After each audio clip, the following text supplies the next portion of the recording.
It is my pleasure to introduce our next speaker. She's a programmer writer at AWS, leading documentation initiatives for complex cloud technologies, and her practical implementation for millions of developers, working with the largest AWS technical documentation set, pioneering user-centered and data-informed strategies. Fun fact, her hair grows at twice the speed of any normal person. Please welcome our next speaker, Yanjie and Yo.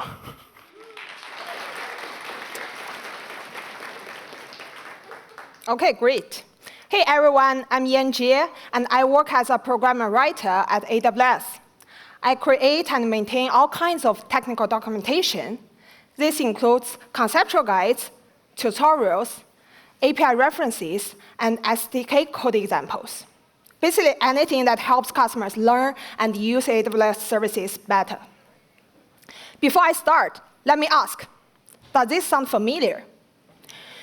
Your inbox is filling with stock feedback, but you're racing to document next week's launches. You look at the feedback. Which issues should you tackle first? And getting input from teams who have valuable insights, well, it feels like starting from scratch without an established process. So today, I will show you how we transform this situation into a scalable process that delivers consistent doc improvements quarter after quarter. What makes it unique? Well, we've combined structured collaboration between docs and support, data-driven decisions, and measurable results, all through actionable steps. Let me introduce you to the teams in our story through our customer journey. When customers start using AWS, they first turn to our documentation as their primary self-service tool, exploring capabilities and solving issues independently. That's where my team comes in. We are one of the service docs teams in the AWS Technical Content Experience organization. Our team focuses specifically on Amazon S3, an AWS subject storage service. Our documentation guides customers from initial learning through implementation. If customers need additional help, they can work with our partners in the AWS Support Engineering organization. Support starts with frontline support engineers handling daily cases. Complex cases get escalated to experienced support engineers who are subject matter experts or SMEs. For core service issues, cases are further escalated to the AWS service teams or product teams who build these features. Together, these teams create a natural flow. Documentation provides self-service foundation. I'm going to swap the laptops real quick. OK.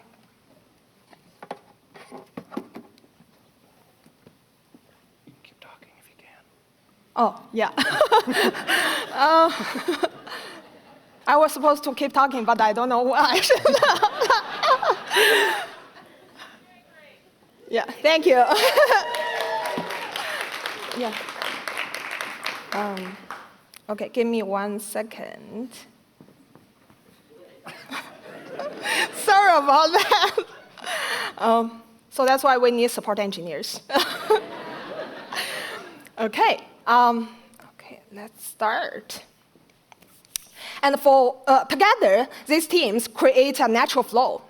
Documentation provides self-service foundation. Support offers hands-on help. And product teams evolve features based on customer needs.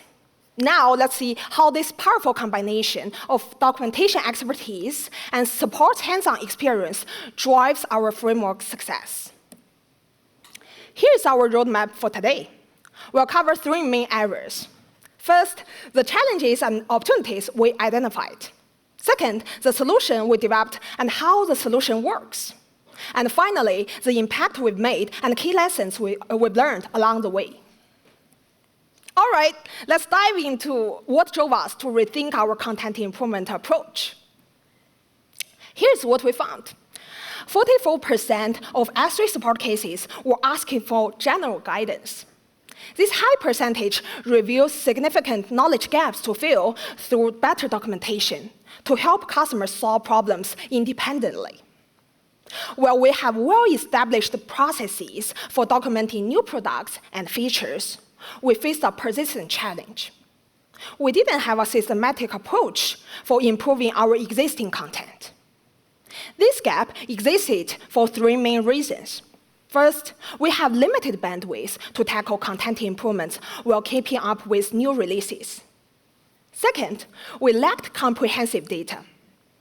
Our traditional approach relied on basic doc metrics and sporadic customer feedback, which didn't give us a full picture of where and how to improve our content. Third, there is no established workflow between docs and support teams, so both teams operated in their respective silos. But these challenges also pointed to great opportunities. We realized something powerful. By combining support's real-world customer insights with docs content expertise, we could multiply our content improvement resources. Also, by utilizing comprehensive data from both teams, we could identify and prioritize recurring themes across customer needs, moving beyond individual ticket fixes. Then, by establishing a systematic process, we could deliver these doc improvements consistently. So, what happened when we seized these opportunities? Here's a quick spoiler from our success stories. Support escalations for some challenging issues now dropped to 0.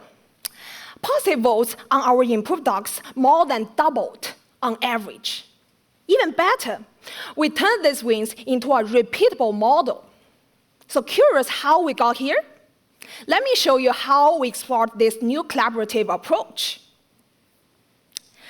Our journey evolved through several phases. 4 years ago, in 2021, we started to reach out to a support experience owner and initiated regular meetings between docs and support teams. These meetings successfully built relationships and helped us handle doc tickets more efficiently. But without specific goals and deliverables, we weren't able to achieve more substantial doc improvements. In 2022, we moved to more focused collaboration around troubleshooting content, successfully creating 6 topics.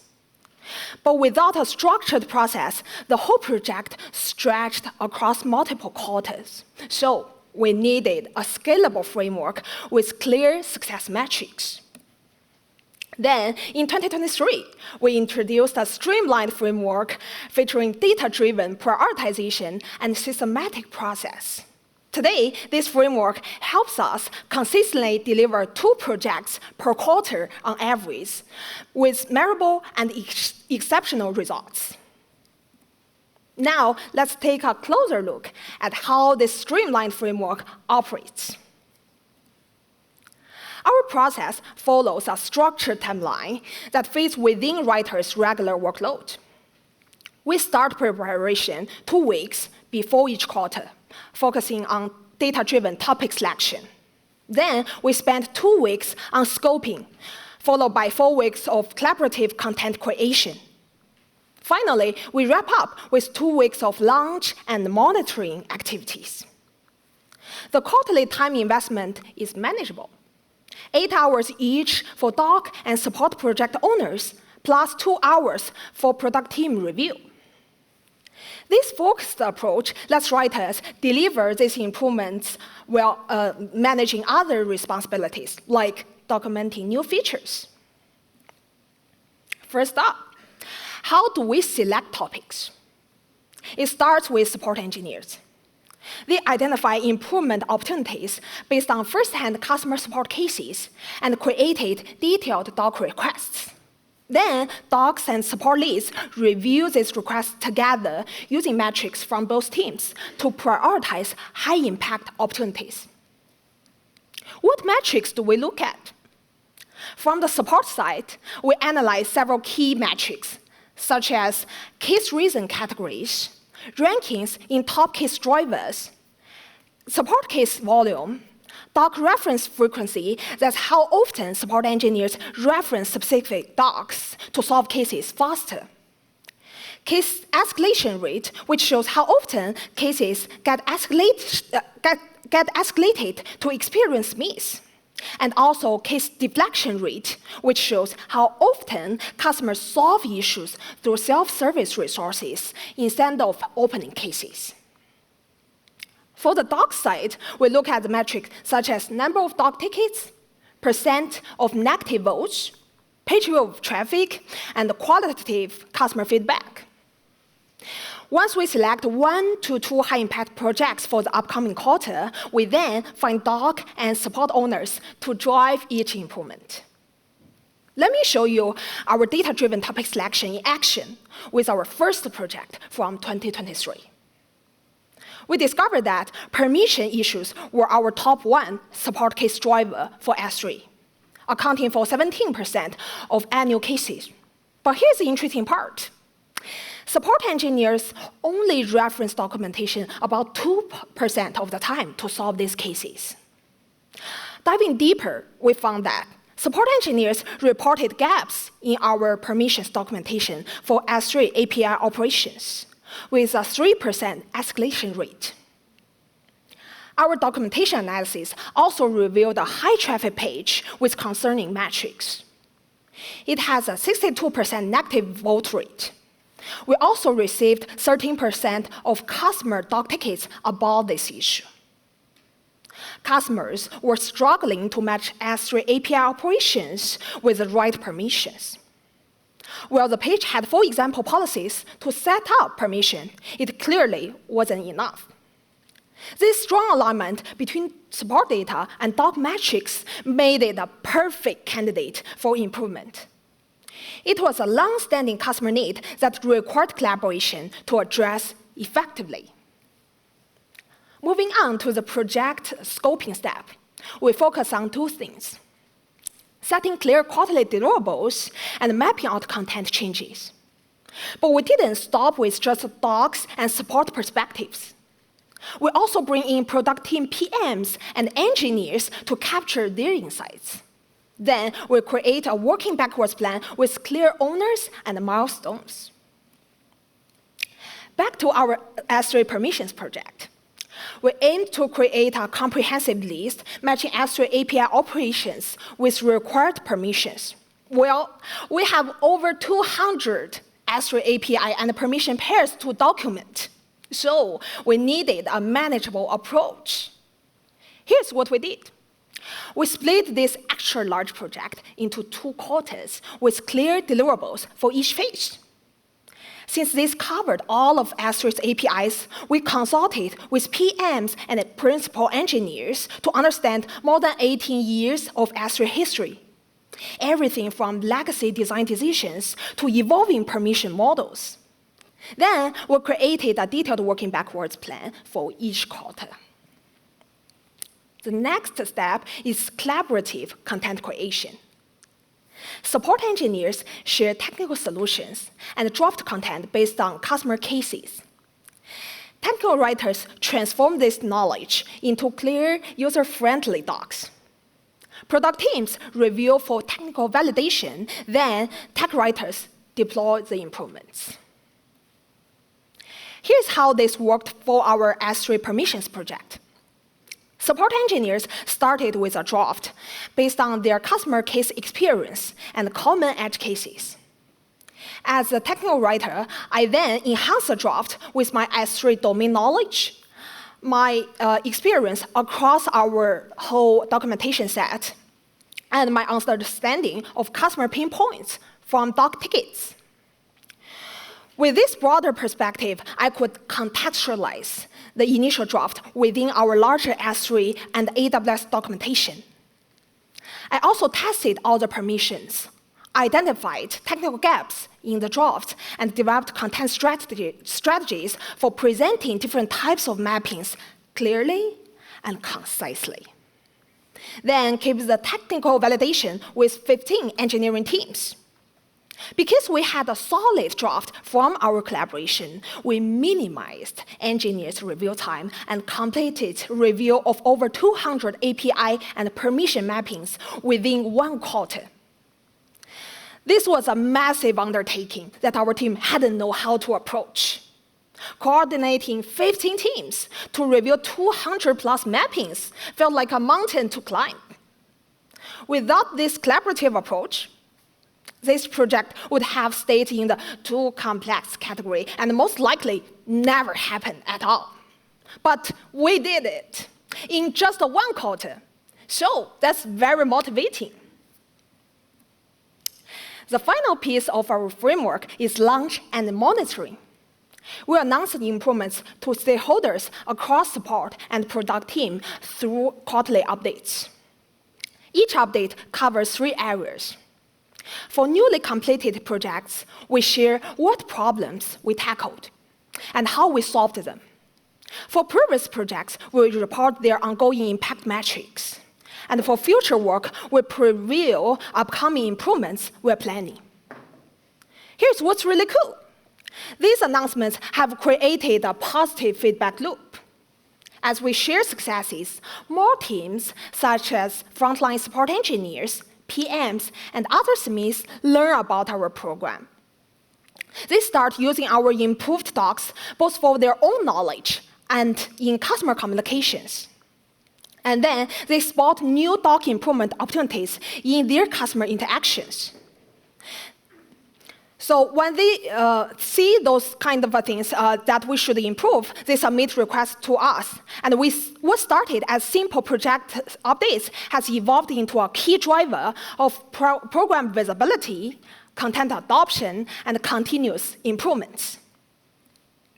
Also, we track each project's impact through comprehensive metrics tracking. Project owners collect quarterly support and docs data to measure against the pre-improvement baselines and identify trends. We actively monitor throughout the year to confirm improvements stick and catch any issues early. For example, in our S3 permissions project, through ongoing monitoring, I captured kudos from solution architects, engineers, and strategic customers, which all validated the effectiveness of our improvements. Meanwhile, I discovered a customer ticket reporting that our new API and permission mapping tables were partially hidden by the website's navigation panel. This display issue emerged when the whole AWS documentation website underwent a visual redesign. But because of our active feedback monitoring, we quickly adjusted the document format to ensure all tables fully visible. Monitoring doesn't just help us refine current projects. It also gives us valuable data for strategic future planning and goal setting.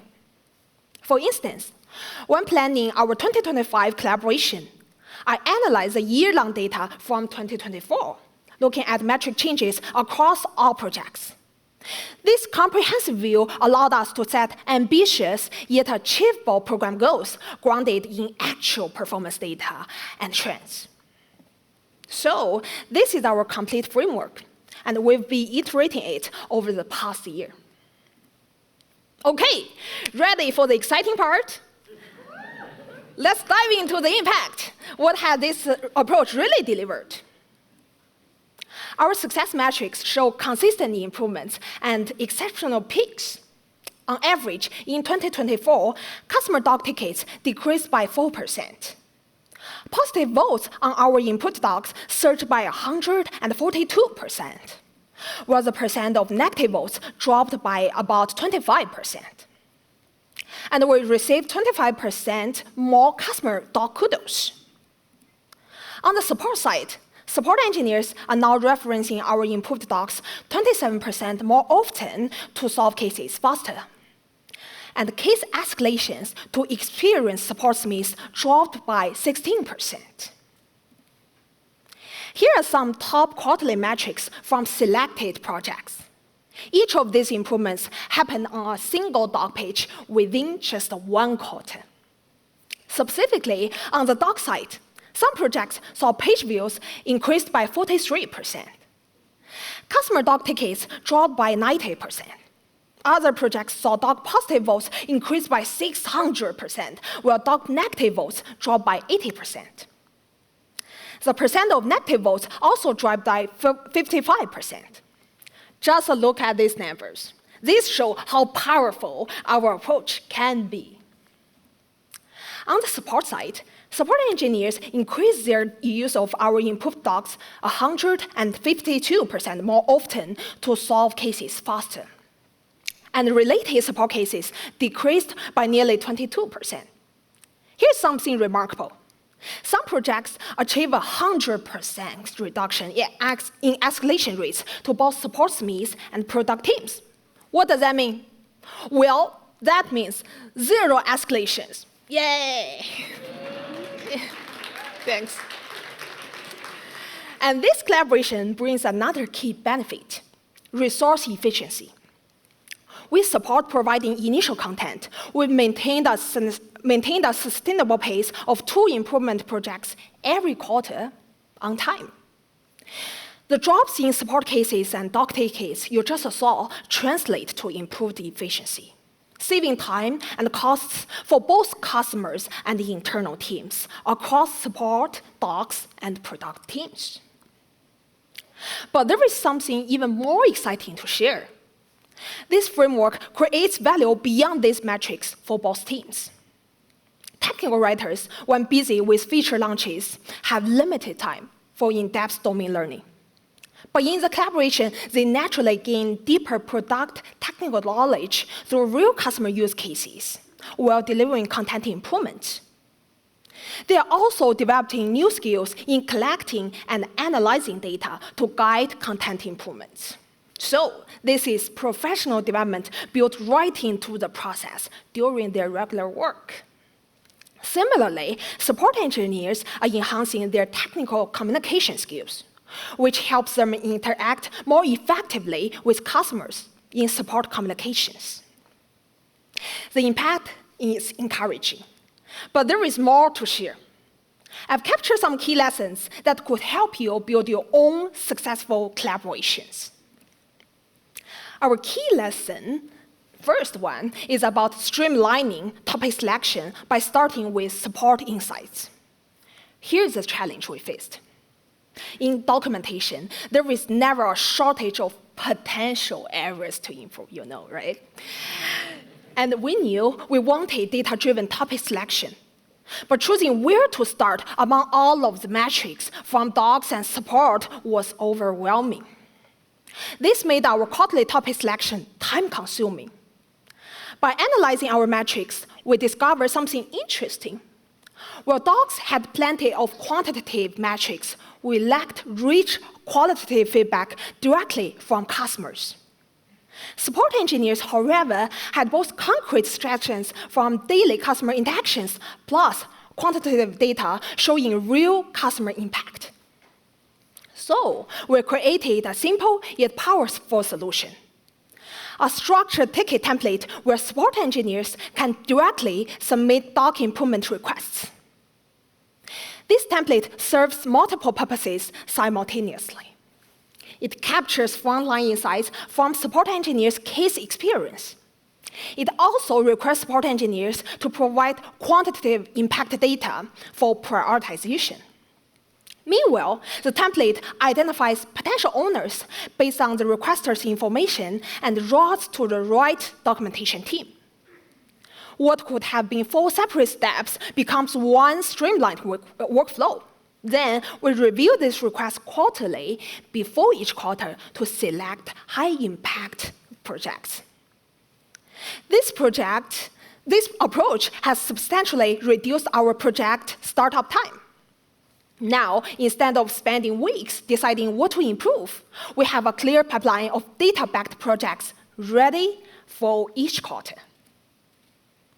Our second lesson is to simplify cross-functional and cross-organizational collaboration through centralized resources. We faced 2 main challenges. First, each step in the process involved multiple tasks. And second, we needed to communicate and coordinate effectively across technical writers, support engineers, and product teams. To solve these challenges, we created 2 key centralized resources: The first is a central document, serving as our single source of truth for all projects. It tracks each project's full life cycle from basic project details and owners to documentation changes, metrics, and launch information. Project owners only need to update information in one place, and stakeholders can easily track progress and impact here. This has substantially reduced overhead and improved consistency in cross-team collaboration. Our second resource is a comprehensive program wiki, which is an internal knowledge base of key programming information. It addresses a common challenge in cross-team programs, the constant stream of questions from different teams. Project owners ask about process steps, while other stakeholders ask about how the program works and performs. Instead of repeatedly answering the same questions again and again or creating multiple guides, I built a central wiki iteratively. Starting with essential guidelines, we enhance it based on real questions from each project, team meetings, and our regular Q&A sessions, or what we call office hours. And through sharing the wiki consistently across teams, we've created a culture where teams naturally turn to the wiki first. It's become a living resource that grows more valuable as different teams use and contribute. Our third lesson is about integrating content analytics into writers' regular workflow. Well, everyone knows analytics matter. Writers often struggle to make it a regular practice, whether for selecting improvement opportunities or tracking performance after launch. Why is this challenging? Because writers need to learn different tools, understand various metrics, and maintain consistent monitoring. Most importantly, interpreting metrics requires systematic analysis in context. It's never about a single number, but about combining different types of data to draw meaningful insights. To solve this, we integrated analytics directly into the content improvement process. First, we made the analytics process easier to follow. I simplified data collection for writers by selecting essential metrics that matter most. Also, I selected easy-to-use tools and created detailed guides with examples and screenshots. This helped writers collect accurate and consistent data with each tool. Second, to empower writers with analytic skills, I host regular office hours and provide hands-on guidance from data collection to analysis for actionable insights. By making analytics easier and providing regular guidance, we've transformed content analytics from a challenge into a natural part of writers' workflow. Writers now proactively use data throughout their content improvement lifecycle. As we wrap up, let me share a question I asked myself before starting this program. If support engineers provide initial draft, will this replace technical writers? Wow. I began this collaboration wondering about the answer. Through the collaboration, I found that technical writers aren't being replaced. That's good news, right? And instead, we're evolving into strategic leaders. Let me show you how this collaboration makes writers strategic partners in product success. First, technical writers will drive end-to-end content strategy. Beyond incorporating support's initial draft, tech writers see the bigger picture. We architect how each improvement fits into our broader documentation and product strategy. And we ensure each piece creates a cohesive user experience. Second, tech writers transform technical insights into customer solutions. While support engineers bring valuable real case knowledge, we turn this information into clear, effective customer content. In fact, tech writers are the first users of the features that we are documenting. So, as customer advocates, We review, test, and refine content to match users' technical understanding and needs. For instance, in our S3 permissions project, when support engineers provided API and permission mappings, I didn't simply accept the content.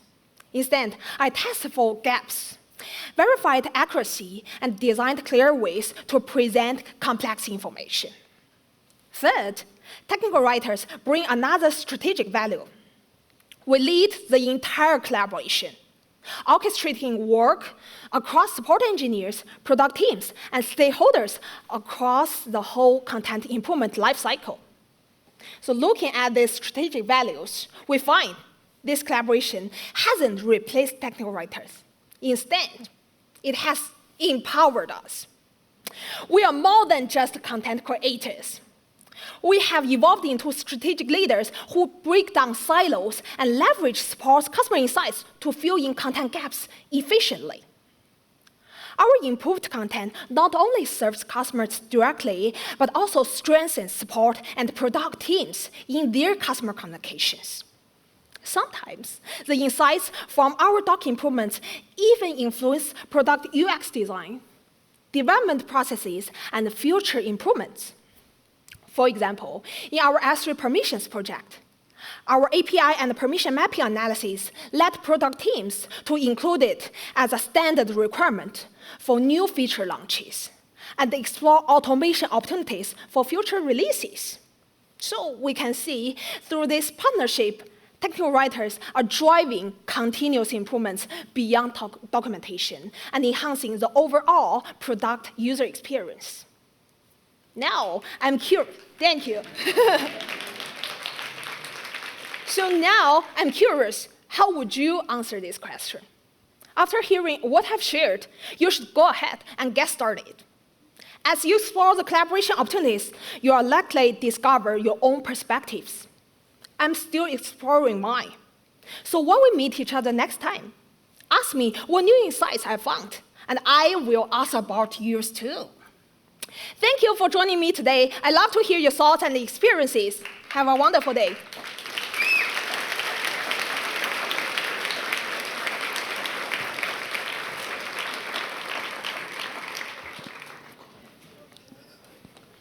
Thank you again, Yanjie. That's incredible, and appreciate your time today. Yeah. We got a number of questions for you. Great.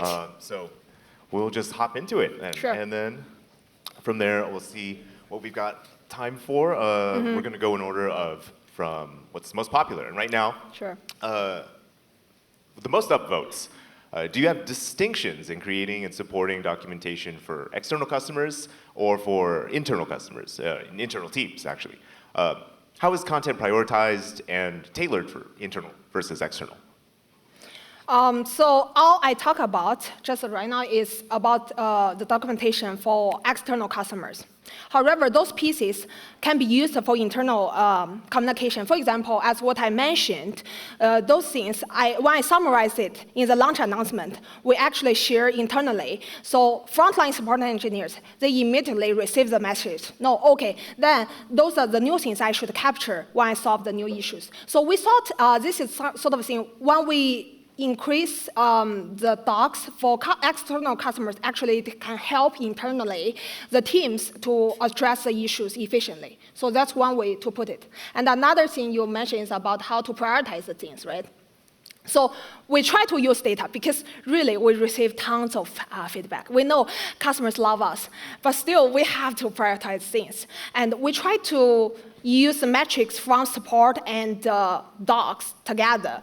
And especially we find support, they usually have some qualitative data, which really gives us some juicy things about, okay, after comparing the metrics and the data itself, we say, okay, is that true? We will consolidate and validate our assumption through the qualitative feedback. So I would say, in general, we would use both sides to prioritize our topic selection. Yeah. Excellent, thank you. We've got time for a couple more here. Sure.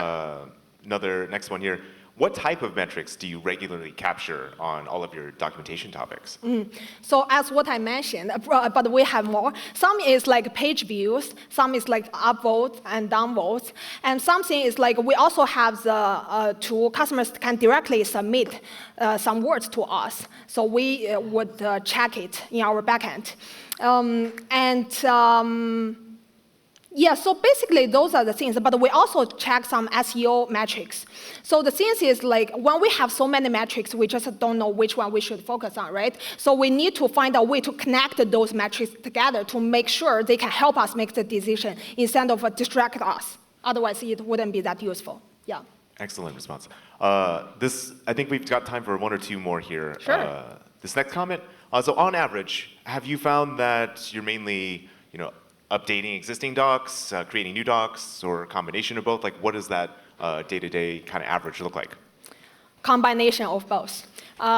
So first, we always have new features, new products. So we need to capture the new things all the time. But on the other hand, we know as we launch it, it's the existing docs, right? So when customers use it, they would have some feedback. So based on their feedback, we would just keep updating the things to make it improved iteratively.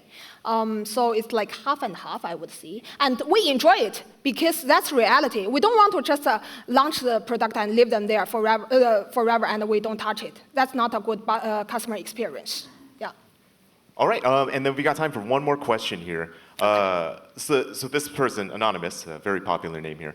Our support team tends to complain about one-off tickets, but doesn't come together to identify trends very easily. So from your perspective, how do you encourage this without meeting them or encouraging them to talk about what they've seen? You mean when can you clarify? Yeah. So if support teams are generally getting things like the same kinds of, repeated comments Right. that are just one thing that shows up at a time. How do you navigate that by unlocking your device here and then asking the question again?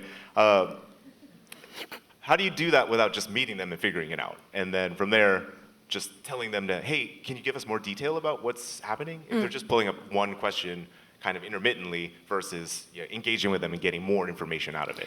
Yeah, so that's why we developed the ticket template system. So before that, we sort of talk to different support engineers, but we don't feel it's efficient. And every time before the quarter, we feel, again, we have to do this again. Then after we create the ticket template, it's very natural because we give frontline support engineers the tool for them to submit whatever they want.